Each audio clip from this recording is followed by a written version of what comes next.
এটার এক্সপায়ারি 2020 সালের 12-তে। আর আপনাদের আমি বিজনেস করা লাগবে না, আমি লাইসেন্স বাতিলের জন্য বলে দিব।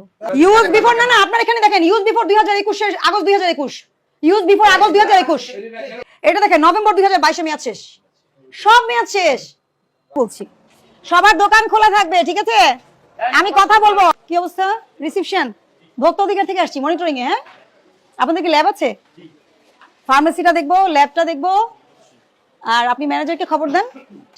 আচ্ছা, যিনি দায়িত্বে আছেন অসুবিধা নাই, ডাকেন। হ্যাঁ, আচ্ছা ল্যাবটা কোথায়? 10 নম্বরের ভিতরে। আচ্ছা, আমি ল্যাবটা দেখবো, আমার সাথে একজন থাকবেন, ল্যাবে তো সবার যাওয়ার দরকার নেই। এটা হচ্ছে ল্যাব, কালেকশন পয়েন্ট না? একটু দাঁড়ান, আমি দেখিনি কালেকশন। এই যে দেখেন, এটা কিন্তু আর 4 দিন মেয়াদ আছে, মানে আজকে কত 25 তারিখ না, ফেব্রুয়ারিতে দেখছেন এটা কিন্তু চলে যাবে। এত শর্ট ডেটেডও কিন্তু আপনার কাছে থাকার কথা না, তাই না? দেখেন আপনি, এটা কিন্তু ইনটেক বক্স একদম। তার মানে কি, এটা আপনি খুলে যে কোনো সময় ইউজ করে ফেলবে। আপনার স্টাফরাই যে এটা খেয়াল রাখতে পারে না 2 মাস ধরে, সে তো এটা সেম কাজই করবে। এটার এক্সপায়ারি 2020 সালের 12-তে। আর আপনাদের আমি বিজনেস করা লাগবে না, আমি লাইসেন্স বাতিলের জন্য বলে দিব আজকে। দেখেন কত, আপনার সামনে তো ফ্রিজ থেকে বের করা হয়েছে 2020 সাল। এটা কবে এক্সপায়ারি? দাঁড়ান, এটার এক্সপায়ারি 2025 এর জানুয়ারি 01/2025। দেখেন এটা আবার দেখেন 10 আছে, 26 আছে। তাহলে এটা আপনি একসাথে মেয়াদ উত্তীর্ণ আছে, মেয়াদ আছে, এই সকল জিনিস একসাথে 2020 সাল, আর কোনো কথাই নাই এখানে।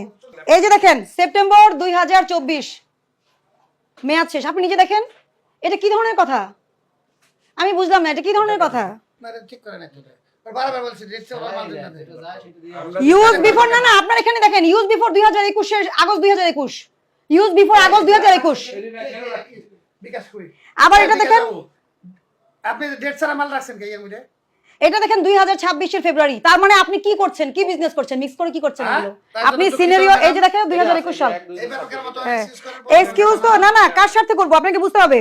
আমি ভোক্তা অধিকার সুরক্ষায় কাজ করি, আমি কিন্তু আপনাকে এক্সকিউজ করার কোনো সুযোগ আমার নাই, কারণ এটা আমার পার্সোনাল বিষয় না।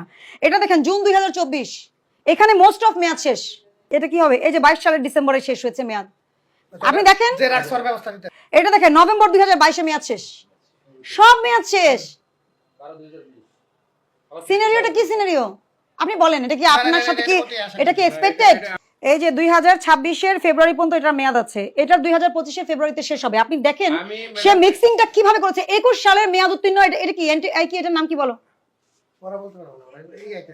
এটা অ্যান্টিবায়োটিকের একটা কাজ করে। দাঁড়ান আমি বলি, এটা আমি ঢাকায় পাই, কিন্তু এত বেশি আমি মেয়াদ উত্তীর্ণ পাইনি কোথাও। এটা সেফিক্সিম। হ্যাঁ, এটা শুনেন, সাসসেপ্টিবিলিটি টেস্ট মানে সেনসিটিভিটি টেস্ট করে এটা দিয়ে, ঠিক আছে?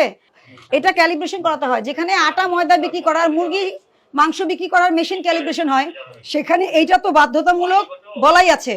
তো আপনি ম্যানুয়ালটা দেখেন, কতদিন ধরে করেন না, যতদিন ধরে করেন না অতদিন ধরে রিপোর্ট ভুল দিচ্ছেন।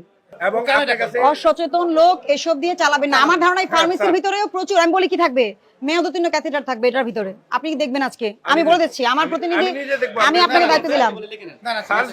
মেয়াদ উত্তীর্ণ ক্যাথেটার, সার্জিক্যাল আইটেম আমরা বেশিরভাগ হসপিটালে যেয়ে পাই। আমি কেরানীগঞ্জ পেয়েছি, আমি দোহারেও পেয়েছি, আপনার এখানেও থাকার সম্ভাবনা আছে, আপনি চেক করবেন, ঠিক আছে? আচ্ছা শুনেন, ভোক্তা অধিকার সংরক্ষণ আইন অনুযায়ী আপনাদেরকে 1 লক্ষ টাকা জরিমানা আরোপ করা হলো, এবং আপনি মুচলেখা দিবেন আজকে যে আমি পরবর্তী মানে আগামী সপ্তাহে এসে আবার মনিটরিং করব। যদি আমি সব ঠিক পাই তাহলে আর বন্ধ করবো না। আপনাকে 7 দিনের জন্য সুযোগ দেওয়া হলো। সরকারের কিন্তু ডেঙ্গু এবং সিবিসি রেট নির্ধারিত 2022 সাল থেকেই নির্ধারিত 300 টাকা 400 টাকা। অতএব কি করতে হবে, এগুলো জেনে শুনে আপনারা সেবা নিবেন।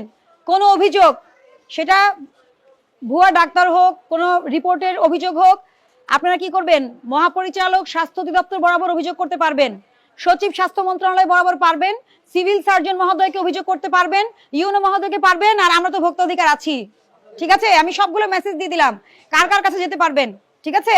একটু লিফলেট দিয়ে দাও ওনাদেরকে, লিফলেট দাও আমাকে কিছু। হ্যাঁ, সবাই নিয়ম মেনে চলবেন। আর কেউ কোনো পণ্য বা সেবা কিনে ক্ষতিগ্রস্ত হলে ভোক্তা অধিদপ্তরে কি করবেন, অভিযোগ করবেন হটলাইন নাম্বারে। শুধু হসপিটাল চিকিৎসা না, যে কোনো পণ্য বা সেবা কিনে ক্ষতিগ্রস্ত হলে ভোক্তা অধিদপ্তরে অভিযোগ করতে পারবেন।